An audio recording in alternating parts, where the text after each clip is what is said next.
Economy में recovery की उम्मीदों को लगा झटका। दिसंबर में इंडस्ट्री की ग्रोथ घटकर 2% से भी रही कम।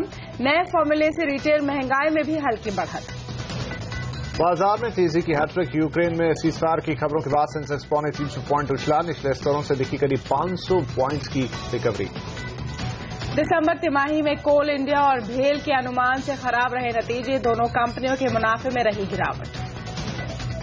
सरकार ने जारी की कोल ब्लॉक के लिए सफल बिल्डर्स की लिस्ट। हिंडाल्को ने सबसे ज्यादा 15 ब्लॉक्स के लिए लगाई बोली। सरकार 5 ब्लॉक छोड़कर सभी ब्लॉक्स की करेगी नीलामी।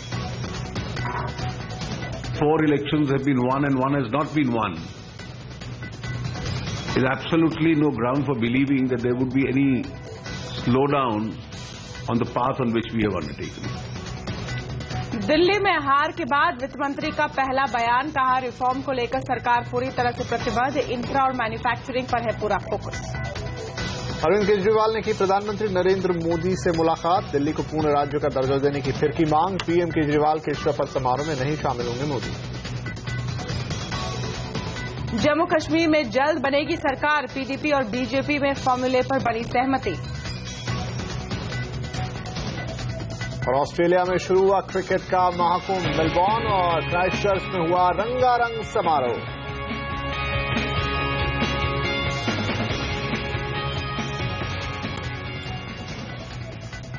नमस्कार, आप देख रहे हैं आवाज एट 9। मैं हूं तमन्ना इनामदार दत्ता। नमस्कार, आपके साथ मैं हूं विपिन भट्ट। आगे बढ़े इससे पहले कुछ और हेडलाइंस। बिहार के राज्यपाल ने जीतन राम मांझी को दी मोहलत। 20 फरवरी को विधानसभा में बहुमत साबित करने का आदेश। सरकार इस महीने के अंत तक देश में 125 टोल प्लाजा करेगी खत्म। सड़क परिवहन मंत्री नितिन गडकरी ने दिया बयान। देश भर में स्वाइन फ्लू का बढ़ता जा रहा है कहर। स्वाइन फ्लू से मौतों की संख्या 400 के पार हुई। रेलवे के सुस्त अधिकारियों पर लगेगी नकेल। रेलवे की ईएफएस शुरू करने की तैयारी।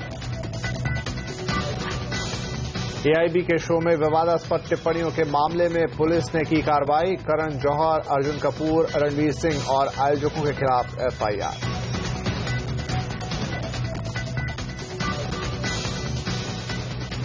रिकवरी की उम्मीदों को एक बार फिर झटका लगा है। दिसंबर में इंडस्ट्री की रफ्तार अनुमान से कम निकली है।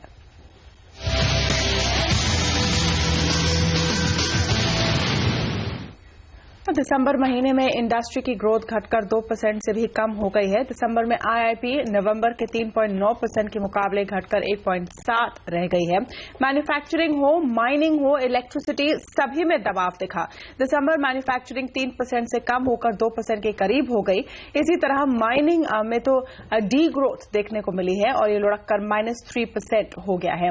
इलेक्ट्रिसिटी ग्रोथ भी घटकर आधी रह गई है। इसी तरह कैपिटल गुड्स सेक्टर में भी दबाव देखने को मिला है और ये 6.5% से कम होकर 4% पर पहुंच गई है। आईआईपी और सीपीआई आंकड़ों पर और विस्तार से बात करने के लिए हमारे साथ जुड़ रही हैं येस बैंक के चीफ इकोनॉमिस्ट शुभदा राव और AQF एडवाइजर्स के नितिन रहेजा। लेकिन सबसे पहले बात करेंगे हमारे बैंकिंग एडिटर प्रदीप पंड्या से। प्रदीप, आईआईपी के आंकड़ों को देखकर लग रहा है कि रिकवरी अभी दूर है, लेकिन हाल में हमने जीडीपी के संशोधित आंकड़े देखे हैं जिसमें ग्रोथ में तेज उछाल देखने को मिला। दोनों को साथ में कैसे देखते हैं आप? बिल्कुल, ये ग्रोथ के जो रिवाइज्ड आंकड़े आए थे उस पर तो किसी को भी भरोसा था ही नहीं, क्योंकि दूसरे जो तमाम आंकड़े निकल कर आ रहे हैं, चाहे वो लिस्टेड कंपनीज के सेल्स के आंकड़े हों, वॉल्यूम ग्रोथ के आंकड़े हों, नतीजे हों, कहीं से भी कोई खास ऐसा उत्साह बढ़ता हुआ नजर नहीं आ रहा है। और जाहिर है कि यही रिफ्लेक्ट होता हुआ अब आईआईपी के इन आंकड़ों में भी दिखाई दे रहा है। तो ग्रोथ पे लगातार दबाव बना हुआ है और उस पे कहीं किसी तरह की कोई राहत नजर नहीं आ रही। निगेटिव नहीं, पॉजिटिव आंकड़े जरूर आ रहे हैं, लेकिन अभी भी इकोनॉमी में रिकवरी के किसी तरह के कोई संकेत देखने को नहीं मिले हैं। एक और खास बात जो है कि जीडीपी के जो रिवाइज्ड आंकड़े निकल कर आए थे वो पूरे साल के लिए थे, लेकिन अभी हर एक क्वार्टर और फिर आईआईपी में जो हर महीने की सीरीज आती है, जिसको हम कहते हैं हाई फ्रीक्वेंसी डेटा जो होता है, ज्यादा जल्दी आने वाला जो आंकड़ा होता है, उसके साथ इसको पूरी तरह रिकॉन्साइल किया जाना अभी बाकी है और वो प्रक्रिया हम आने वाले दिनों में आते हुए देखेंगे। लेकिन उससे कोई खास फर्क नहीं पड़ता, ट्रेंड कमजोरी का ही है और वो बदल नहीं रहा है। जी प्रदीप, बिल्कुल बातचीत यहाँ जारी रहेगी, लेकिन इधर जनवरी महीने में सीपीआई महंगाई में मामूली बढ़ोतरी भी देखने को मिली और ये 4.28% से बढ़कर अब 5% के पार चली गई है। सीपीआई महंगाई के आकलन के लिए सरकार ने 2012 को एक नया बेस ईयर माना है और माना जा रहा था कि नए फॉर्मूले के बाद रिटेल महंगाई दर बढ़कर 5.7% तक जा सकती है, लेकिन महंगाई में ज्यादा उछाल नहीं आया है। हालांकि खाने पीने की चीजों का महंगाई दर 6% के पार जरूर चली गई है। उम्मीद से कमजोर आईआईपी आंकड़ों पर चीफ स्टैटिस्टिशियन टीएसए आनंद का कहना है कि पिछले साल के मुकाबले आईआईपी ग्रोथ बढ़ी है, लेकिन कई सेक्टर अच्छा प्रदर्शन नहीं कर रहे हैं। आप यदि विकास दर, औद्योगिक विकास दर को देखेंगे तो मैं कभी भी ये नहीं मानता कि आपको एक महीने के आंकड़े को बहुत ज्यादा विश्लेषण करना चाहिए, आपको उसकी सीरीज देखनी चाहिए। और यदि आप सीरीज देखोगे तो आपको मेरे हिसाब से ये निष्कर्ष निकलेगा, एक कि पिछले साल के मुताबिक आईआईपी की ग्रोथ बढ़ी है, पर अभी भी कई ऐसे सेगमेंट्स हैं जिसमें ग्रोथ बहुत पुअर है, जैसे कि कंज्यूमर ड्यूरेबल्स का सेगमेंट, उसमें अभी भी ग्रोथ नेगेटिव चल रही है पिछले साल के मुताबिक। इसमें भी कुछ हिस्से ऐसे हैं जैसे टेलीफोन्स हैं जो कि बहुत लोगों ने विश्लेषण भी करा है कि क्यों हो रहा है, उनकी ग्रोथ नेगेटिव है। पर इसके अलावा भी गाड़ियों की सेल, मोटरसाइकिल्स की सेल भी मुताबिक कम चल रही है। सीपीआई एक जो आंकड़े आए हैं उसमें अपने नए सीरीज, नए मेथड का इस्तेमाल किया है। यहाँ पे अगर हम पुराने से चलते तो और ज्यादा महंगाई दर दिखती है। यहाँ पे ऐसा है, आप नए, हमने तो आपको पिछले पुराने नंबर भी नए सीरीज के बेसिस पे दे दिए। मंथ टू मंथ आप देखेंगे, यदि इस महीने का नए लें, पिछले महीने का नए लें, तो दर बढ़ती है। मैं यदि वही कैलकुलेशन पुराने नंबर्स के साथ कहता, पिक्चर वही आती है। सीपीआई में नए और पुराने मेथड में इतना ज्यादा फर्क नहीं है। शुभदा राव हमारे साथ है। शुभदा जी, आपके पास यहाँ पहले बात कर लेते हैं। आईआईपी का आंकड़ा 3.8% से घटकर 1.7% पर आ गया है। तो हमने अभी देखा कि सीपीआई का बेस ईयर बदला गया है और जीडीपी के कैलकुलेशन बदल गए हैं। ऐसे में आप इन आंकड़ों को कैसे पढ़ेंगी? क्या ये पूरा जो चेंज या मेकओवर किया गया है ये सही दिशा में लेकर जा रहा है? देखिए, अभी मैन्युफैक्चरिंग तो ठीक ठाक आया है। हमने हमारे एक्सपेक्टेशन के मुताबिक से काफी अच्छा नंबर आया है। हमारा एक्सपेक्टेशन था 0.8, तो उसके कंपैरिजन में तो काफी ठीक ठाक ही नंबर आया है। जो हमारी जो रीजन था, हमारे जो नीचे का जो आंकड़ा हमने जो फोरकास्ट किया था, वो क्योंकि माइनिंग डेटा और इलेक्ट्रिसिटी डेटा कुछ खास अच्छा नहीं था, और ऑटो प्रोडक्शन हालांकि जरूर अच्छी थी, लेकिन माइनिंग इलेक्ट्रिसिटी कुछ खास अच्छे नहीं थे। उसकी वजह से हम लोगों ने आईआईपी को थोड़ा 1% के नीचे ही आता देखा था। लेकिन ये जाहिर है कि शायद मैन्युफैक्चरिंग में और कैपिटल गुड्स में कुछ ज्यादा उछाल आया होगा एक्सपेक्टेशंस के मुताबिक। ट्रेंड के लिए हमें देखना होगा, खास करके अभी जो नया बेस बनाएंगे, जीडीपी का तो एक नया सीरीज बना है, उसमें प्रश्न ज्यादा है, उत्तर कम। हमें एक मेथोडोलॉजी देखनी होगी गवर्नमेंट की, शायद वो इस महीने के आखिर में रिलीज करेंगे कि क्यों इतने जो डाइवर्जेंट ट्रेंड्स हैं हाई फ्रीक्वेंसी इंडिकेटर के और annual series of GDP growth के, क्या खास मुद्दे हैं, उनको एक्सप्लेन करने में वो डाइवर्जेंस को, ये हमको देखना बहुत ही जरूरी है। फिलहाल अगर हम आईआईपी पे अगर ध्यान दें तो इस वक्त मेरे ख्याल से हमें ध्यान देना चाहिए प्रोडक्शन वैल्यूज पर, क्योंकि हमने जो देखा है अभी जीडीपी जो होगा वो वैल्यू एडेड पर होगा। तो हमें ज्यादा करके ध्यान अभी आईआईपी में जो प्रोडक्शन के जो वॉल्यूम्स हैं उन पर देखना होगा कि ट्रेंड या डायरेक्शन किस तरफ झुकता है, क्या ये बढ़ोतरी है प्रोडक्शन वॉल्यूम्स में, और अगर सीजनैलिटी को निकाल दे तो बल्कि मैन्युफैक्चरिंग इंप्रूव हो रही है या घट रही है। मेरे ख्याल से ये जो डिटेल्स जो आएंगे इस पर निर्भर होगा। लेकिन मेरे ख्याल से जो बॉटमिंग आउट हम देख रहे थे वो हो चुकी है, और आगे चलकर हम एक इम्प्रूवमेंट ही देख पाएंगे, ऐसा हमारा एक्सपेक्टेशन है। जी नितिन, बाजार इन नंबर्स को कैसे देखेगा, खास करके आईआईपी आंकड़ों को? मेरे हिसाब से मार्केट में काफी टाइम से नंबर्स जो दिख रहे हैं, अनलेस एंड अनटिल एक बहुत ही पॉजिटिव सरप्राइज आते हैं, मोर और लेस इन लाइन मार्केट इसको देखेगा और एक्सपेक्ट करेगा। देखिए, बहुत क्लियर हो चुका है कि मार्केट का अंडरटोन बहुत स्ट्रांग है क्योंकि लिक्विडिटी जो फ्लोज मार्केट में है वो बहुत ही रोबस्ट दिखाई पड़ रही हैं। हमारा व्यू यही है कि ये जो मार्केट है ये एक होप पे चल रहा है, एक एक्सपेक्टेशन पे चल रहा है।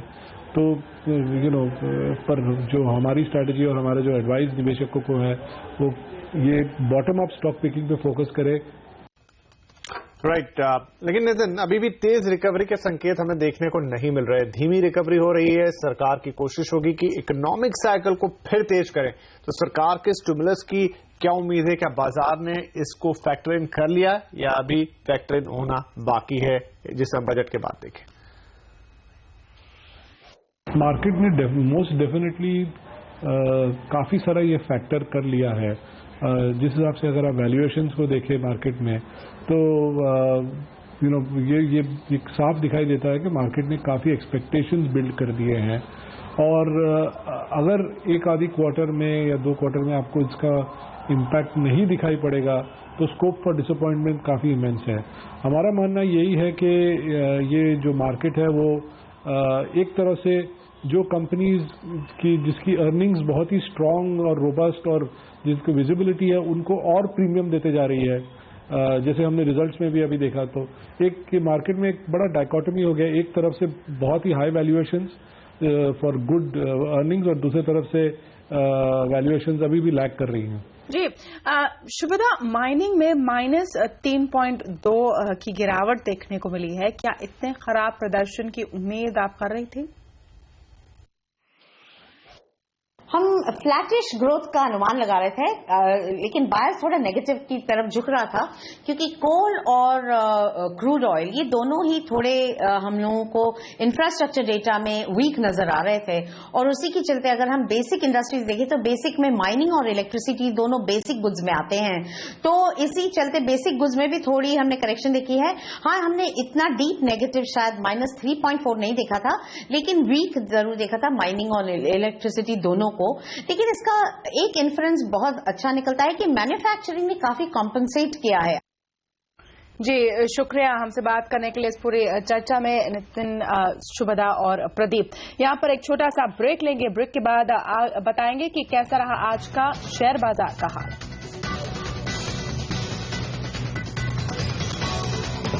बाजार के साथ साथ बात करेंगे कोल इंडिया और ढेल के नतीजों।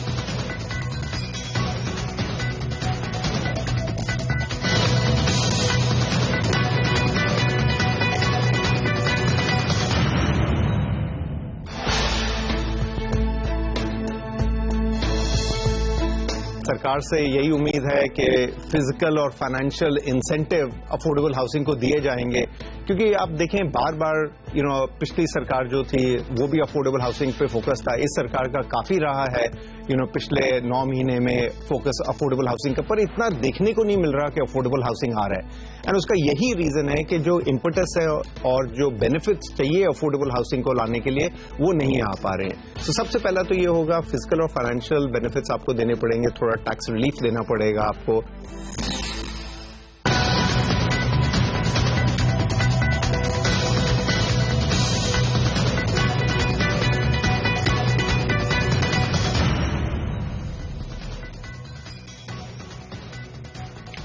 बाजार ने आज आखिरी आधे घंटे में यू टर्न ले लिया। शानदार रिकवरी देखने को मिली है। दिन भर उतार चढ़ाव के बाद लगातार तीसरे दिन तेजी के साथ आज बाजार हमने बंद होते हुए देखे। सेंसेक्स जहां करीब 300 पॉइंट उछला, वहीं निफ्टी 8700 के पार चला गया। बाजार के हाइलाइट्स बता रहे हैं सीएनबीसी आवाज के मार्केट एडिटर अनिल सिंह। भारतीय बाजारों ने लगातार तीसरा दिन आज तेजी का दिखाया। आज सबसे बड़ा रीजन विदेशी बाजारों की मजबूती और यूं कहें कि यूक्रेन में जो कुछ भी संकट है और सीज फायर की जो खबरें आती हुई दिखी है वो कम होने के चलते भारतीय बाजारों में एक अच्छी तेजी देखने को मिली। हालांकि शुरुआत भी पॉजिटिव होती हुई दिखी थी। भारतीय बाजारों के ग्लोबल मार्केट स्टेबल थे और एफआईज की तरफ से बिकवाली के आंकड़े आने के बावजूद भारतीय बाजारों ने हरे निशान के साथ शुरुआत की। उसके बाद मिड सेशन थोड़ा सा कमजोरी भरा रहा बाजार, लेकिन 8600 के लेवल को निफ्टी पर लगभग पूरे दिन भर होल्ड करता दिखा, कल भी और आज भी। उसके बाद जैसे ही सीज फायर की खबरें यूक्रेन से आती हुई दिखी, उसके बाद बाजार ने आखिरी 1 घंटे में बड़ा उछाल दिखाया। 1% की शानदार मजबूती और 8700 के पार जाकर बंद होने में निफ्टी कामयाब रहा। ऑलमोस्ट इनके हाई पॉइंट पर सेंचुरी मारता हुआ। सेंसेक्स में भी इसी तरह की शानदार मजबूती देखने को मिली, लोअर लेवल से 500 पॉइंट से ज्यादा की रिकवरी वहां पर आती हुई दिखी। और मिड कैप इंडेक्स में अगर आप देखें तो सुबह से शानदार मजबूती, 1.25% के आसपास की तेजी यहां पर। स्मॉल कैप इंडेक्स भी दमदार प्रदर्शन करते हुए बंद होने में कामयाब रहे। बढ़ने और गिरने वाले शेयरों की संख्या पर नजर डालिए और यहां पर आप देख सकते हैं किस तरह से आज मार्केट ब्रेथ काफी बेहतर थी। लगभग 900 शेयर मजबूत। वॉल्यूम्स आज उतार चढ़ाव के बीच में बढ़ते हुए नजर आए। कल के मुकाबले में 2,70,000 करोड़ का आज कारोबार। पावर शेयरों ने लीड किया आज, जिस तरह से खबरें आती दिखी कॉल ब्लॉक ऑक्शन को लेकर सरकार आगे बढ़ती हुई दिखी। पावर ग्रिड ने कल शाम बाजार बंद होने के बाद शानदार नतीजे पेश किए, उसका असर दिखा। रिलायंस पावर ने भी आज 6,000 मेगावाट का एक पावर प्लांट लगाने की राजस्थान सरकार के साथ करार किया है। कैपिटल गुड्स शेयरों में भेल में आज आखिरी आधे घंटे में तेज उछाल के चलते खरीदारी लौटी। L&T भी मजबूत बंद हुआ। इसके अलावा फार्मा शेयरों में डॉक्टर रेड्डीज सिप्ला नतीजों के पहले काफी मजबूत था, लेकिन मिड कैप फार्मा में स्पार्क जेबीकेएम ने आज अच्छी तेजी दिखाई।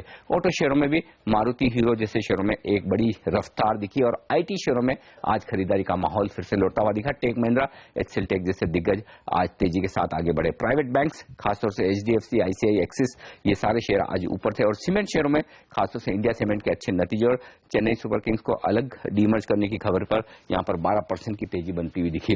कमजोर नतीजे जो कल बाजार बंद होने के बाद आए, बाटा, वोल्टास, नेटको फार्मा जैसी कंपनियों ने निराश किया। उसके अलावा Zodiac clothing, Jindal poly, Jindal photo के भी नतीजे बाजार को पसंद नहीं आए। और Alok industry, TD water house, insecticides ने भी कमजोर नतीजे पेश किए। वहीं मजबूत नतीजे दिए सरकारी कंपनियों ने कल बाजार बंद होने के बाद। 3 कंपनियों के नतीजे पावर ग्रिड, चेन्नई पेट्रो और कॉनकोर तीनों ही ऊपर थे आज। इसके अलावा IL&FS इंजीनियरिंग के शानदार नतीजे थे। कुल मिलाकर हिम्मत सिंह का सीड, महिंद्रा, CI ऑटो जैसी कंपनियों ने भी अच्छे नतीजे कल देर शाम पेश किए। PI इंडस्ट्रीज, पेनार इंडस्ट्रीज के भी नंबर्स मजबूत थे। आज नतीजों के लिहाज से कमजोर नतीजों का दिन रहा bank of India, CESC, future retail जैसे मिड कैप शेयरों के लिए और GSK फार्मा भी। वहीं मजबूत नतीजे आज पेश किए हिंडाल्को जैसे दिग्गज ने। रिलायंस कैपिटल, आईबुल रियल के नतीजे भी बाजार को पसंद आए और बंद होते थे। MRF ने शानदार नतीजे दिए। सद्भाव इंजीनियरिंग और SCI भी नंबर्स के दम पर उछलकर बंद हुए। खबरों का असर दिखा क्लेरिज लाइफ, जहां पर पूरा कारोबार बिकने की खबर, कई सारी विदेशी कंपनियां इंटरेस्टेड है। इस खबर के बाद 20% का ऊपरी सर्किट लगा। पिपावाव डिफेंस में महिंद्रा ग्रुप यहां पर डिफेंस कारोबार खरीद सकता है, उस खबर के बाद 6% की तेजी बनी। बॉश को MSCI इंडेक्स में शामिल किया जा रहा है, इस खबर के बाद 7% का उछाल यहां पर आता नजर आया। इसके अलावा निफ्टी पर आज अगर आप देखें तो चढ़ने वाले शेयरों में गेल, IDFC और स्टरलाइट जैसे दिग्गज शामिल थे। और कोल इंडिया के नतीजे निराश करने वाले रहे हैं। Q3 में कंपनी का मुनाफा 16% घटकर करीब 3,200 करोड़ रुपए हो गया है। कंपनी की आय अनुमान के मुताबिक रही, ये 5% बढ़कर 17,700 करोड़ रुपए के पार पहुंच गई है। कंपनी की मार्जिन पर भी अनुमान से ज्यादा दबाव देखने को मिला है, ये 24.24% से घटकर 19.6% हो गई है। एबिडा में भी करीब 15% तक कमी आई है और ये 3,480 करोड़ रुपए हो गई है।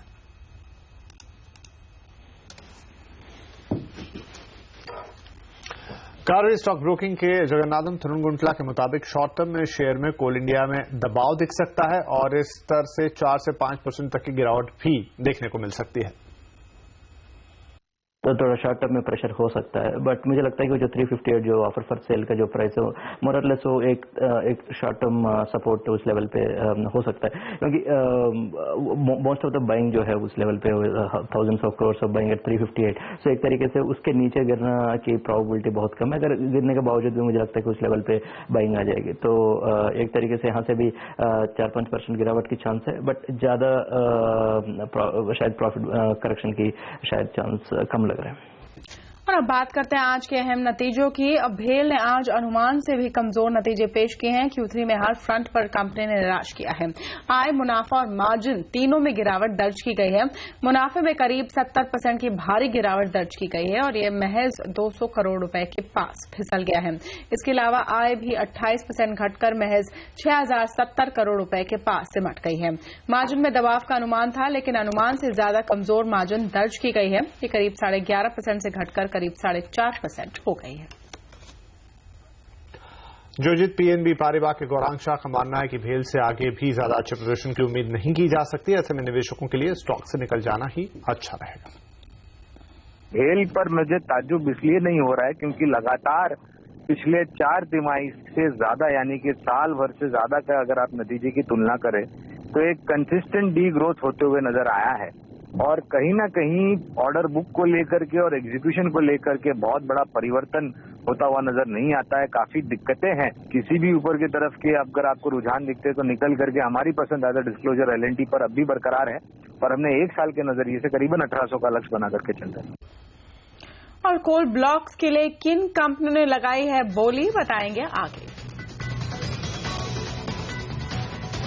इसके अलावा दिल्ली चुनाव के बाद रिफॉर्म पर वित्त मंत्री का क्या है कहना, ये भी सुनिए इस ब्रेक के बाद।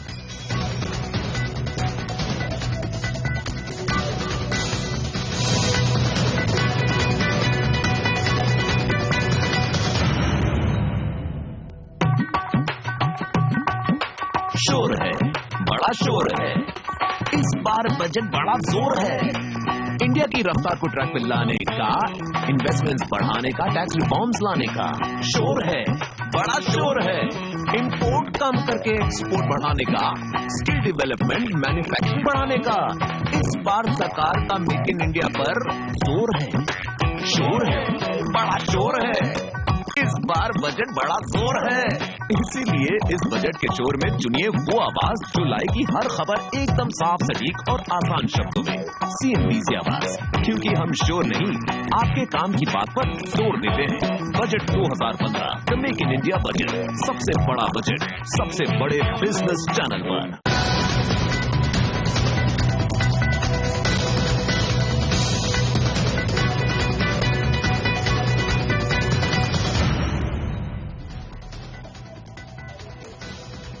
सरकार ने कोल ब्लॉक के लिए बोली लगाने वालों की लिस्ट जारी कर दी है। शेड्यूल 2- के लिए हिंडाल्को ने 15, JSPL ने 8 और अल्ट्राटेक सीमेंट ने 6 ब्लॉक्स के लिए बोली लगाई है। इन कंपनियों के लिए कोल ब्लॉक्स बेहद अहम है।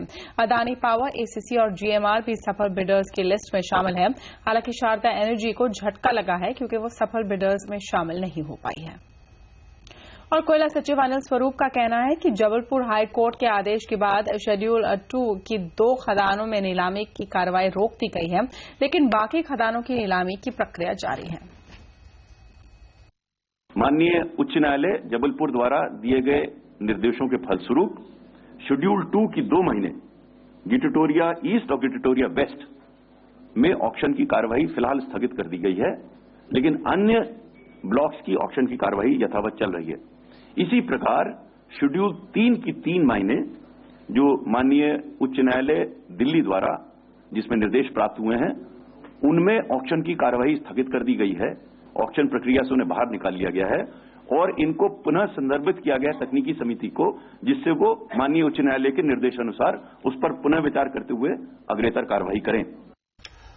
प्रधानमंत्री मोदी ने एक बार फिर विदेशी निवेशकों को भरोसा दिलाया कि वो देश में निवेश का माहौल सुधारेंगे। आज अमेरिकी वित्त मंत्री जैकब ल्यू से मुलाकात में उन्होंने कहा कि सरकार देश में स्थिर टैक्स पॉलिसी के लिए प्रतिबद्ध है और आगे निवेशकों को किसी तरह की कोई दिक्कत न आए, इसका पूरा माहौल तैयार किया जा रहा है। इधर वित्त मंत्री अरुण जेटली ने आज ल्यू से मुलाकात की। दोनों ने एक बार फिर से साथ मिलकर कई समस्याओं को दूर करने की बात कही। और वित्त मंत्री अरुण जेटली ने यह भरोसा जताया कि दिल्ली में मिली करारी हार का असर सरकार के रिफॉर्म एजेंडे पर नहीं पड़ेगा। वित्त मंत्री ने कहा कि सरकार आर्थिक सुधार की प्रक्रिया में पूरी तरह से प्रतिबद्ध है। ऐसे में एक चुनाव हारने का कोई असर नहीं पड़ेगा। I think the government is determined to go ahead on the path of economic reforms. We believe that the kind of reforms we have undertaken are certainly going to bring in investment, generate jobs, improve the quality of life of people, and also help us in alleviating poverty levels. It's only this that will give the strength to the Indian economy to even be in a position to expand a large number of our poverty alleviation programs and social schemes. And therefore, the fact that 4 elections have been won and 1 has not been won is absolutely no ground for believing that there would be any slowdown on the path on which we have undertaken. देश में कई highways पर अब आपको toll से राहत मिल सकती है। सरकार ने फैसला किया है कि वो फरवरी के आखिर तक देश से 125 टोल प्लाजा हटा लेगी। सड़क परिवहन मंत्री नितिन गडकरी ने ये घोषणा की। गडकरी ने ये भी जानकारी दी कि 65 रोड प्रोजेक्ट पर टोल कलेक्शन पहले ही बंद किया जा चुका है। सरकार के फैसले के मुताबिक जिन रोड प्रोजेक्ट्स में 50 करोड़ से कम का निवेश होगा उन पर टोल नहीं वसूला जाएगा।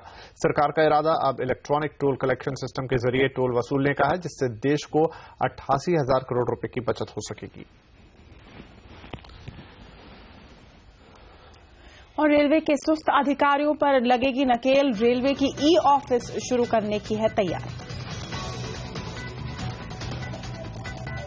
और ब्रेक के बाद रेलवे की सेवा सुधारने के तौर तरीकों पर पूर्व रेल मंत्री दिनेश त्रिवेदी ने क्या एक्सक्लूसिव सुझाव दिए हैं, सुनिए आगे।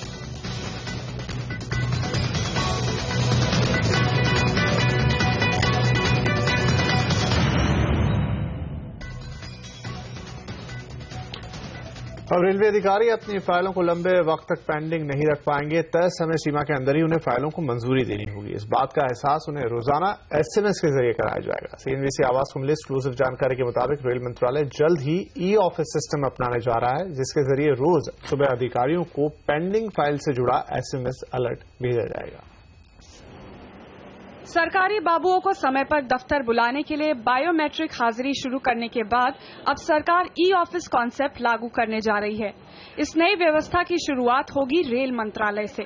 ई ऑफिस सिस्टम के तहत रेलवे बोर्ड के सभी सदस्यों के अलावा एडिशनल मेंबर्स को तय वक्त के अंदर फाइल्स का निपटारा करना होगा। खास तौर पर आर्थिक मामलों से जुड़ी फाइलों को अब लंबे वक्त तक लटकाया नहीं जा सकेगा। कंप्यूटर पर ही फाइल्स के स्टेटस अपडेट होंगे और आर्थिक मामले से जुड़ी हर फाइल ऑनलाइन की जाएगी। जैसे ही कोई फाइल रेल अधिकारी के पास पहुंचेगी, उस अधिकारी की समय की सुई घूमने लग जाएगी। ग्रेस पीरियड खत्म होते ही कंप्यूटर खुद ब खुद ऑटोमेटिक जनरेशन सिस्टम के जरिए उस अधिकारी को रिमाइंडर एसएमएस और मेल अलर्ट जारी कर देगा। पहली बार में अगर कोई अधिकारी रिमाइंडर मेल और एसएमएस भेजने के बाद फाइल आगे नहीं बढ़ाता तो ऑटोमेटिक जनरेशन सिस्टम दोबारा रिमाइंडर और एसएमएस भेजेगा। दोबारा रिमाइंडर भेजने के बाद भी अगर अधिकारी की ओर से फाइल पर काम आगे नहीं बढ़ता तो उस पर अनुशासनात्मक कार्रवाई भी की जा सकती है। सूत्रों से मिली जानकारी के मुताबिक रेल मंत्रालय में ई ऑफिस सिस्टम के नतीजे देखने के बाद इसे दूसरे मंत्रालयों में भी लागू किया जा सकता है। दीपाली नंदा, दिल्ली। और मुंबई के रेल यात्रियों के साथ गुरुवार शाम के पीक आवर्स में ट्रेन में एक बहुत ही खास पैसेंजर था। पूर्व रेल मंत्री और संसद में यात्री सुविधाओं पर बनी कमेटी के चेयरमैन दिनेश त्रिवेदी। सीएनबीसी आवाज से एक्सक्लूसिव बातचीत में दिनेश त्रिवेदी ने बताया कि भारतीय रेल की वित्तीय हालात एयर इंडिया से भी बदतर है। ये दिवालिया होने के कगार पर है। उनका मानना है कि रेलवे को अपनी जरूरतों के लिए पूरा बजटीय सहयोग मिलना चाहिए और सबअर्बन रेल नेटवर्क का कंट्रोल राज्य सरकारों के हाथ होना चाहिए।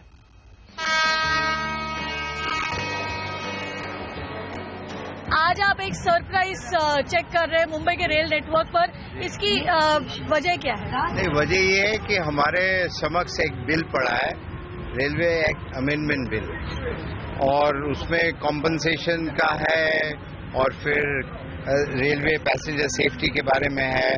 आज एक ऑफिशियली हम लोग को देखना था और किसी को हमने बताया नहीं, कोई प्रशासन को भी नहीं बताया कि हम लोग ये करने वाले हैं, ताकि पता चले कि क्या है, कैसी भीड़ है और पैसेंजर को कितनी तकलीफ होती है। तो आज जो आप इस ट्रेन में चढ़े हैं, आपका एक्सपीरियंस कैसा रहा और क्या निष्कर्ष निकला है आपका? जैसे हम जब स्टूडेंट थे, जब आते थे, उस दिन से आज तक भीड़ 10 गुना बढ़ गई। ट्रेन की फ्रीक्वेंसी भी जरूर बड़ी होगी, मगर जिसको कहते हैं सप्लाई और डिमांड में बहुत अंतर होते ही जा रहा है। तो स्पेसिफिकली मुंबई के लिए रेल बजट में आइडियली क्या होना चाहिए?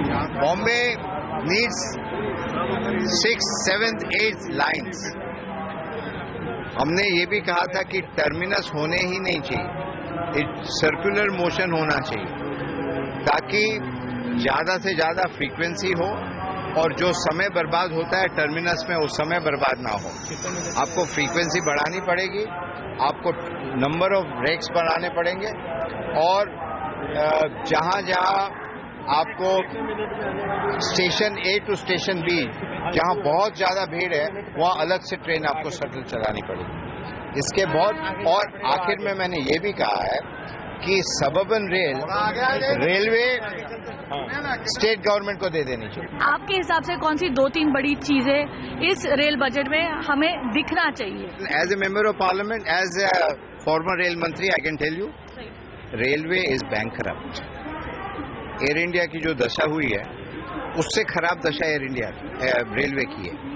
तो यदि हमको उस दशा को सुधारना है तो हकीकत सामने लानी पड़ेगी, और जब तक सरकार पूरा बजटरी सपोर्ट नहीं देता है तब तक नहीं होगा। यदि रेल ठीक से नहीं चलती है तो देश ठीक से नहीं चल पाएगा, क्योंकि रेल एक हमारे देश की सही माने में लाइफलाइन है। तो जब तक रेल को आप नहीं सुधारोगे, देश को नहीं सुधार सकते हो। आपका बिजनेस चैनल है तो ये भी कह सकते हैं देश की जीडीपी भी नहीं बढ़ सकती है और इन्फ्लेशन भी नहीं कम हो सकता है। तो ये सब देखकर प्राथमिकता रेल को मिलनी चाहिए।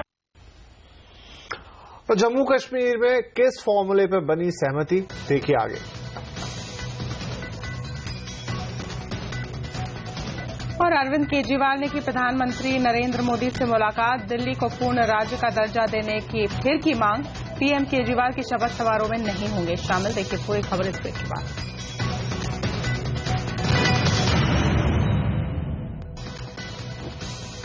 दिल्ली के भावी मुख्यमंत्री अरविंद केजरीवाल ने प्रधानमंत्री नरेंद्र मोदी से मुलाकात की। दोनों के बीच तकरीबन 15 मिनट तक मुलाकात हुई।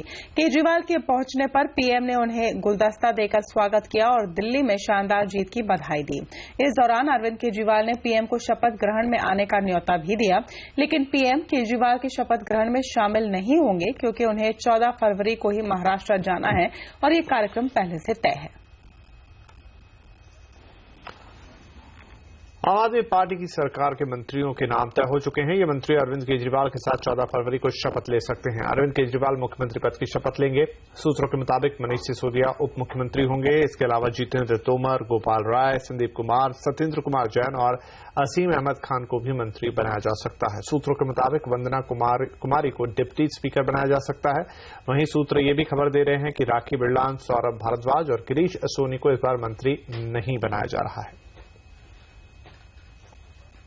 और बिहार के मुख्यमंत्री जीतन राम मांझी को राज्यपाल ने बड़ी राहत दी है। राज्यपाल ने मांझी से 20 फरवरी को विधानसभा में अपना बहुमत साबित करने को कहा है। मांझी को बजट सत्र के पहले दिन राज्यपाल के संबोधन के तुरंत बाद अपना बहुमत साबित करने को कहा गया है। उधर नीतीश कुमार ने आरोप लगाया कि मांझी को मोहलत मिलने से विधायकों की खरीद फरोख्त को बढ़ावा मिलेगा। और बिहार में राजनीतिक संकट के लिए कौन है जिम्मेदार? बिहार में क्या जीतन राम मांझी अपना बहुमत साबित कर पाएंगे और क्या नीतीश कुमार की सारी चालें उल्टी पड़ रही है? बिहार के राजनीतिक संकट पर रात 10 बजे देखिए हमारी खास चर्चा उल्टी पड़ी चाल। जम्मू कश्मीर में पीडीपी और बीजेपी सरकार बनना करीब करीब तय दिख रहा है। जो ताजा जानकारी आ रही है उसके मुताबिक बजट सत्र के पहले जम्मू कश्मीर में सरकार का गठन हो जाएगा। सूत्रों की माने तो मुफ्ती मोहम्मद सईद राज्य के नए मुख्यमंत्री होंगे, जबकि बीजेपी के निर्मल सिंह उप मुख्यमंत्री का पद संभालेंगे। और देश भर में स्वाइन फ्लू का कहर बढ़ता जा रहा है। स्वास्थ्य मंत्रालय के मुताबिक इस साल स्वाइन फ्लू से 407 लोगों की मौत हो चुकी है।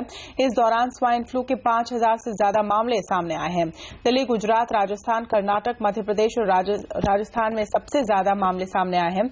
अकेले राजस्थान में स्वाइन फ्लू की वजह से 118 लोगों की मौत हुई है। मध्य प्रदेश में अब तक स्वाइन फ्लू से 60 लोगों की मौत हो चुकी है। हालांकि राज्य सरकार ने सिर्फ 44 मौतों की पुष्टि की है और 66 से ज्यादा मरीजों का इलाज चल रहा है। सरकार का कहना है कि स्वाइन फ्लू की दवाओं और जांच किट की कोई कमी नहीं है। और आगे बताएंगे, ऑस्ट्रेलिया में शुरू हुआ क्रिकेट का महाकुंभ। मेलबर्न और क्राइस्टचर्च में हुआ रंगारंग समारोह। साथ ही ब्रेक के बाद देखिए कैसे करण जौहर और अर्जुन कपूर जैसे स्टार्स की बड़ी मुश्किलें।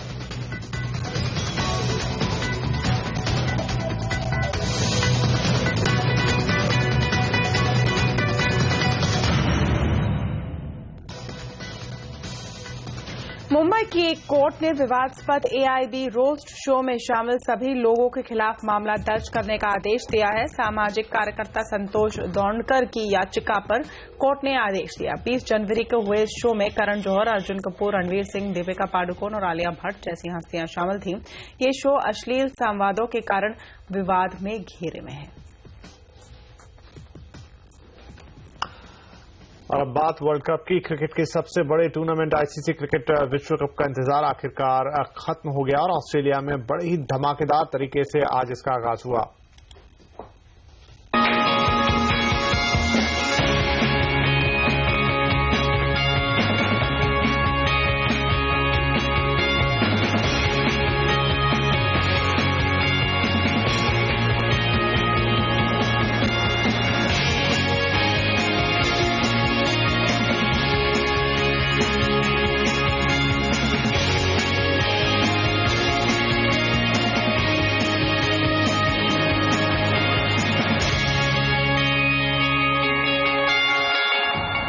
और अब बात वर्ल्ड कप की। ऑस्ट्रेलिया के मेलबर्न और न्यूजीलैंड के क्राइस्टचर्च में शानदार आतिशबाजी और मनमोहक संगीत के साथ आज आईसीसी क्रिकेट वर्ल्ड कप का आगाज हुआ। ऑस्ट्रेलिया की धरती पर 23 साल बाद लौटे विश्व कप के लिए खासा उत्साह देखा जा रहा है। 49 दिन तक चलने वाले इस महाआयोजन में दुनिया की 14 टीमें खिताब के लिए जोर लगाएंगी। विश्व कप की औपचारिक शुरुआत 14 फरवरी को ऑस्ट्रेलिया और इंग्लैंड के मैच से होगी, जबकि 15 फरवरी को भारत और पाकिस्तान के बीच महामुकाबला होगा। इधर देश में भी वर्ल्ड कप का बुखार से चढ़कर बोल रहा है। सिर्फ ट्रैवल इंडस्ट्री नहीं, कंज्यूमर ड्यूरेबल्स कंपनियों से लेकर घरेलू उपयोग का सामान बनाने वाली कंपनियां स्क्रैच करो वर्ल्ड कप देखो जैसे ऑफर्स के साथ बाजार में हैं। तो कैसा है वर्ल्ड कप को लेकर मार्केट का मिजाज, बता रहे हैं अर्नव वसावा।